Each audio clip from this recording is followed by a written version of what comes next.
नमस्कार दोस्तों, beyond headlines with Amit विशिष्ट में आपका स्वागत है।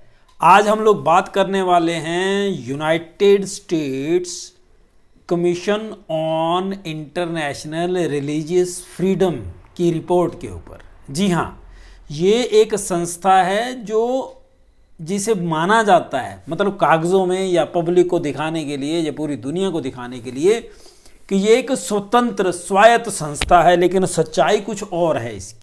1998 में अमेरिका ने एक एक्ट बनाया, इंटरनेशनल रिलीजियस फ्रीडम एक्ट।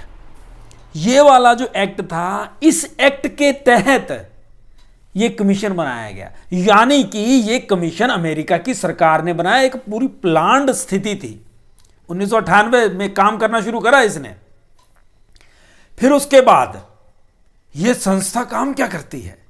ये संस्था दूसरे देशों में जो अल्पसंख्यक हों या दूसरे धर्म के लोग हों, उनके प्रति अगर कोई गलत व्यवहार किसी देश में होता है तो ये बड़ी चिंता करती है। अमेरिका में क्या होता है उसकी चिंता नहीं, भारत सहित पूरे विश्व में अगर कुछ हो रहा है तो उसकी बड़ी चिंता करने वाली ये एक ऐसी संस्था है जिसका निर्माण अमेरिका की सरकार ने करवाया। अब आप यहीं से मन में बात को बसा लीजिएगा कि ये किस प्रकार की संस्था होगी। यूनाइटेड स्टेट्स ऑफ अमेरिका का एक डिपार्टमेंट है, यानी विदेश मंत्रालय। ये जो संगठन है, कौन सा वाला, इंटरनेशनल फ्रीडम रिलीजियस फ्रीडम वाला जो संगठन है, ये असल में सहायता करता है विदेश मंत्रालय की। विदेश मंत्रालय आगे उन देशों के जिनके ऊपर ये संगठन आरोप लगाएगा तो भैया उनको धमकाते हैं, देखो भैया अगर तुम ऐसा नहीं करोगे, हमारी बात नहीं मानोगे तो हमारे पास ये रिपोर्ट है, हम तुम्हारे पे सैंक्शंस लगा देंगे, प्रतिबंध लगा देंगे। ऐसा करने वाला ये देश और ये संगठन, ये वो संगठन है, ये वो देश है। दोनों संगठन और देश देख लीजिए। अमेरिका, जिसने अभी पिछले महीने ट्रंप के आने के बाद से हजारों लोगों को खुलेआम हथकड़ियां पहना करके हर देश वापस भेज दिया, ये हमारे यहां के नागरिक नहीं है भैया। तो तुमने क्यों भेजे? तुम्हारे जो नागरिक नहीं थे वो भी तो किसी धर्म को मानने वाले थे, तुमने भी तो टारगेट करा है। लेकिन बोलेगा कौन? जब सैया भय कोतवाल तो डर काहे का। अपने लिए कोई कानून नहीं, भारत के लिए है दबाव बनाने की नीति। इसके साथ साथ अब मैं आपको बताऊं, जो मैं आपको ये पढ़ करके बताऊंगा चीजें, तो आप हैरान रह जाएंगे और आप खुद कोरिलेट कर लेंगे कि असल में ये संगठन है क्या। ये इस संगठन के पेट में दर्द होती है जब पाकिस्तान में आतंकवादी मारे जाते हैं। पिछले दिनों में आपने देखा है पाकिस्तान में बहुत सारे आतंकवादी मारे गए हैं, वो आतंकवादी जो भारत को परेशान करते थे। पता नहीं कौन मार गया, अज्ञात, लेकिन आरोप किस पे? भारत की रॉ पे, RAW, research and analysis wing. ये खुफिया विभाग है, इंदिरा गांधी ने इसका गठन किया था। और कोई भी किसी भी तरह की वेबसाइट नहीं है इस संगठन की, ये काम अपने आप से ही करता है। हां, अंडरग्राउंड है, कोई पता नहीं किसी को। डायरेक्ट रिपोर्टिंग PM ऑफिस में होती है। इनको पेट में दर्द रॉ के विरुद्ध होने लगा जब खालिस्तानियों के विरुद्ध इन्होंने कड़े कदम उठाए। किसने? भारत ने। आपने देखा होगा खालिस्तानी ये बड़ी झंडे उठा उठा करके कनाडा में, अमेरिका में घूमते हैं। जब वहां से पंजाबी लोगों को, बेचारों को बांध करके जंजीरों में भेजा गया, कोई खालिस्तानी बेचारा बोल पाया नहीं। पालतू है ना अमेरिका के पालतू हैं, तभी तो अमेरिका में बैठ करके वो भारत को तोड़ने की बात कर पाते हैं। तब रिलीजियस फ्रीडम वाली बात नहीं आती, तब देश लोकतंत्र को खतरे की बात भी अमेरिका के मन में नहीं आती। यहां आती है कब? जब उनको पता चलता है कि भैया अगर हम भारत के खिलाफ कुछ बोलेंगे तो भारत स्ट्रिक्टली हमारा विरोध करेगा और कोई स्ट्रिक्ट एक्शन भी ले सकता है। इस स्थिति में भारत है। अमेरिका कि इस संस्था को, कौन सी संस्था, US commission on international religious freedom को बहुत डर लगा जब भारत ने सीएए लागू किया। ये डर गए। सीएए कौन सा, क्या है, सिटीजनशिप अमेंडमेंट एक्ट 2019 में पारित हुआ। आपको याद है सीएए का कितना विरोध हुआ।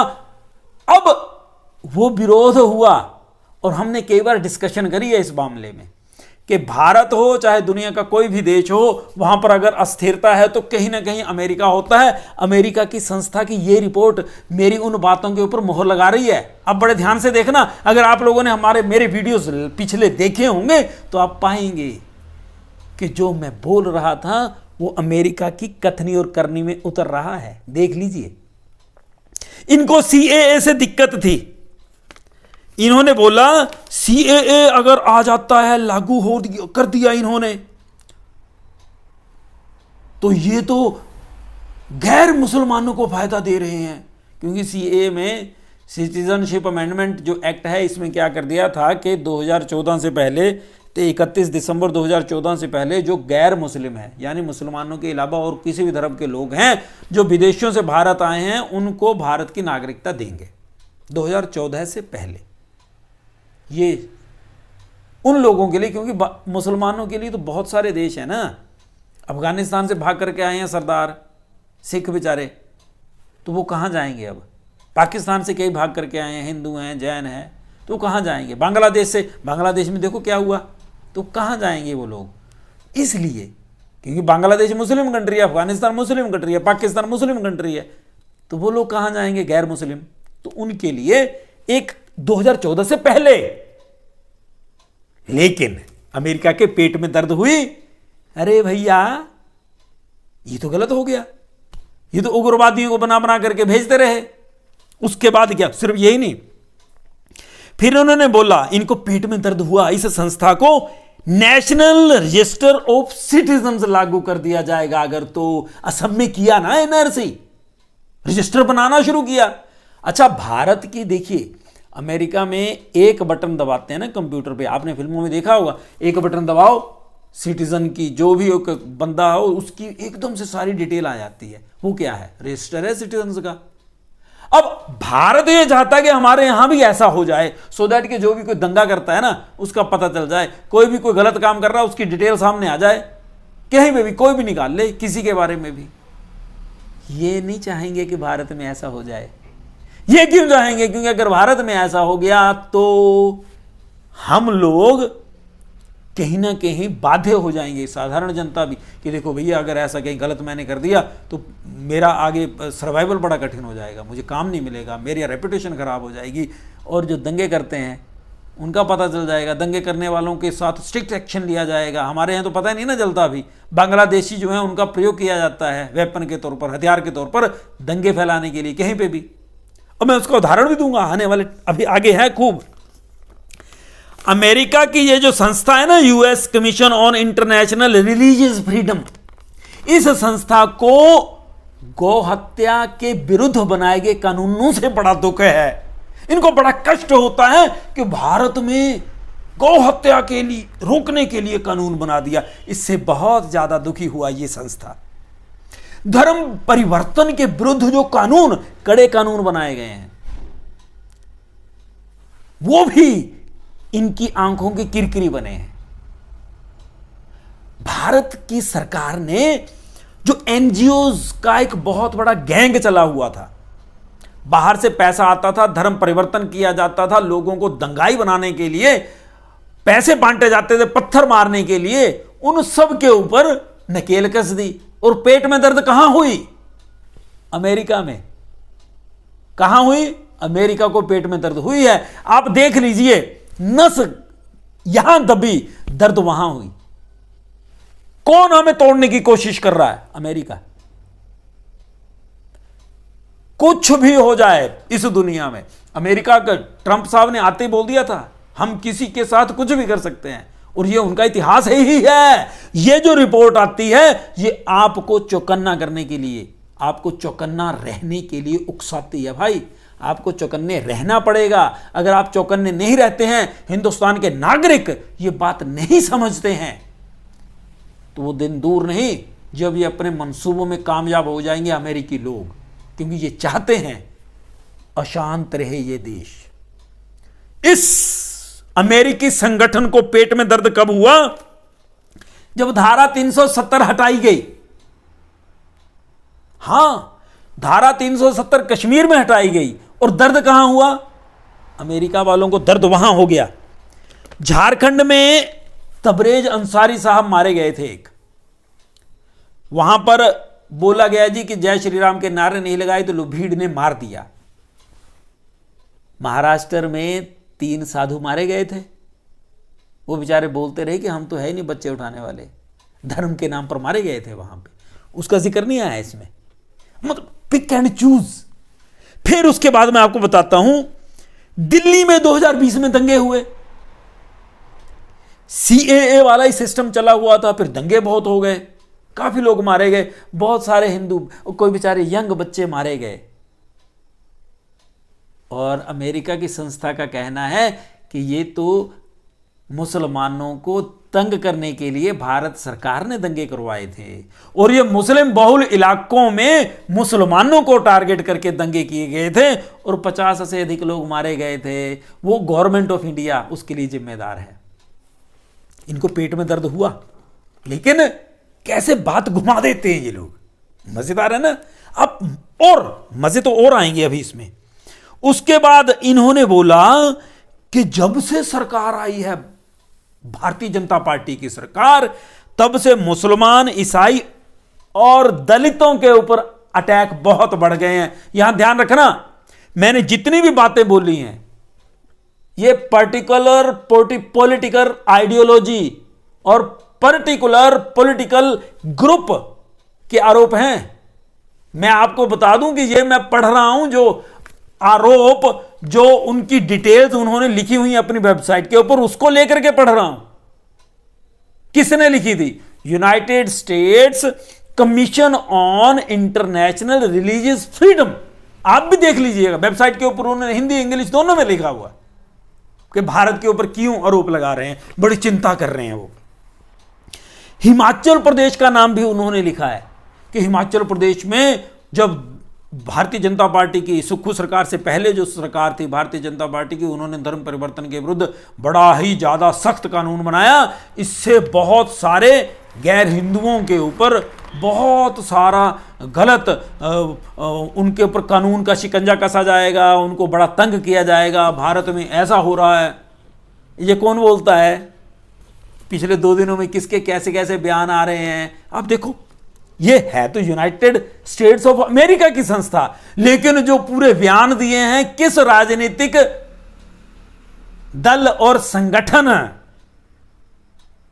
की विचारधारा को सामने दर्शाते हैं, आप बड़ा ध्यान दीजिएगा।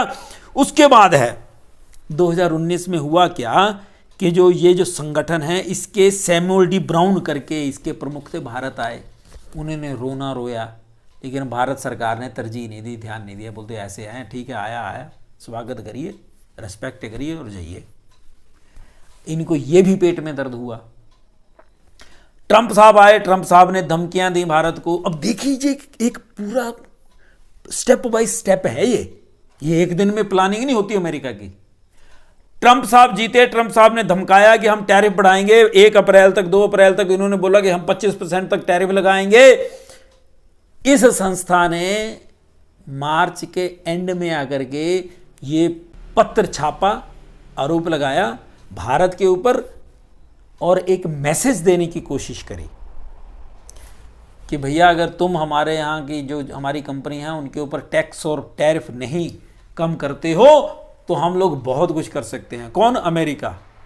अभी असम, आप बड़े हैरान हो जाएंगे, पिछले दिनों इन्होंने अमेरिका सहित कुछ एक जो इनके साथी देश हैं, ऑस्ट्रेलिया समेत, इन्होंने क्या कहा, देखो जी हम तो अपने नागरिकों को असम में नहीं जाने देंगे। क्यों नहीं जाने देंगे? क्योंकि वहां पर एनआरसी है। आप बात देखिए, मजेदार है ना। एनआरसी सबसे पहले असम में लागू कर दिया। एनआरसी के तहत वहां पर जो गैर भारतीय हैं उनको लठ के जोर पर इकट्ठा किया जा रहा है। अमेरिका स्वयं कर रहा है। अगर भारत में कोई कर रहा है, इनके पेट में दर्द नहीं होता। असल में ये चाहते हैं कि डील कर लो हमसे, हम जैसा चाहते हैं, क्योंकि ठेकेदार तो हम है ना, अमेरिका ठेकेदार है, बाकी सब लेबर है। अमेरिका जो चाहेगा वो करेगा। ट्रंप साहब ने आते ही बोल दिया था। ट्रंप साहब की मुझे बड़ी अच्छी बात लगती है, बाकी लोग कथनी और करनी में फर्क बोलते हैं, ट्रंप साहब मुंह पे बोल देते हैं, और यही उसकी उस बंदे की सबसे बड़ी क्वालिटी है। और उसने सारी दुनिया को बताया कि हम यानी America is only the king, बाकी तो सब लेबर क्लास है। और वही उन्होंने सिद्ध करना है भारत के साथ। अब ये हम लोगों को, भारत के नागरिकों को भी सोचना होगा कि आखिर हम लोग किसके लिए काम करेंगे। क्या अपने देश के लिए काम करेंगे या अमेरिका के लिए काम करेंगे। दे वांट अस, वो चाहते हैं कि भारत टूटे, वो चाहते हैं कि भारत में अलग अलग तरह से अशांति फैल जाए, क्योंकि अगर हमारा देश शांत रहा तो हम लोग तरक्की करेंगे हर फील्ड में, हमारी अपनी कंपनियां। अच्छा, एक और है, अमेरिका की कंपनियां स्पेस एक्स, सरकारी कंपनी है क्या? एक्स एलन मस्क की कंपनी है ना वो, और उसकी मार्केटिंग कौन करता है, कौन उनको सामने भेजता है?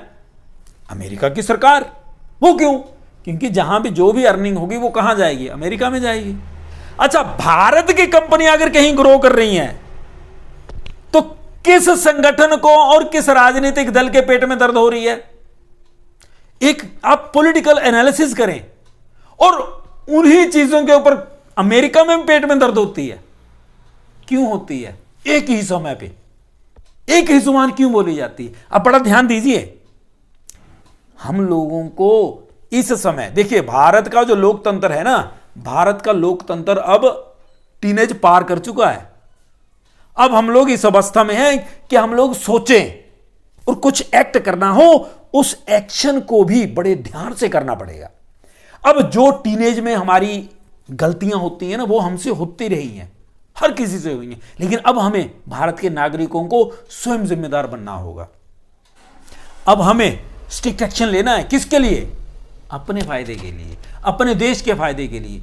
देखिए, देश को तोड़ना, भाषा के धर्म के आधार पर नहीं तोड़ पा रहे अमेरिका, चाइना, चाहे कोई,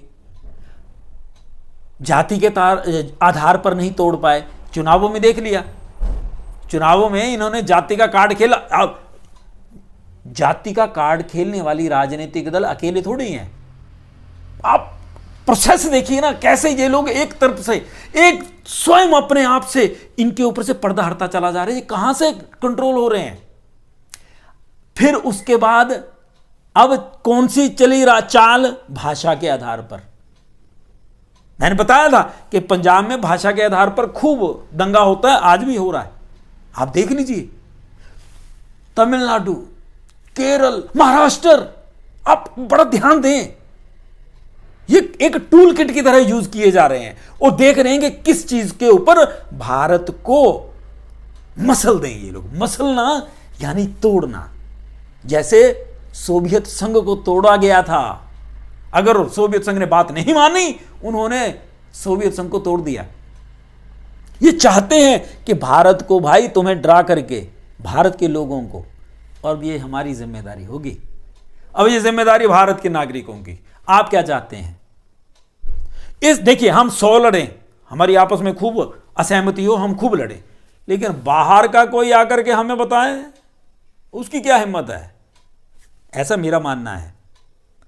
आप क्या सोचते हैं इस मुद्दे पर? अपने विचार जरूर प्रकट करिएगा, और अगर चैनल सब्सक्राइब नहीं करा है तो सब्सक्राइब करिए, क्योंकि लगातार ऐसे मुद्दों के ऊपर मैं वीडियो डालता रहता हूं। जो मुद्दे और जिन पॉइंट्स को कोई और टच ना करे, वो बियॉन्ड हेडलाइंस विद अमित विशेष टच करता रहता है। जय हिंद, जय भारत, जय भवानी।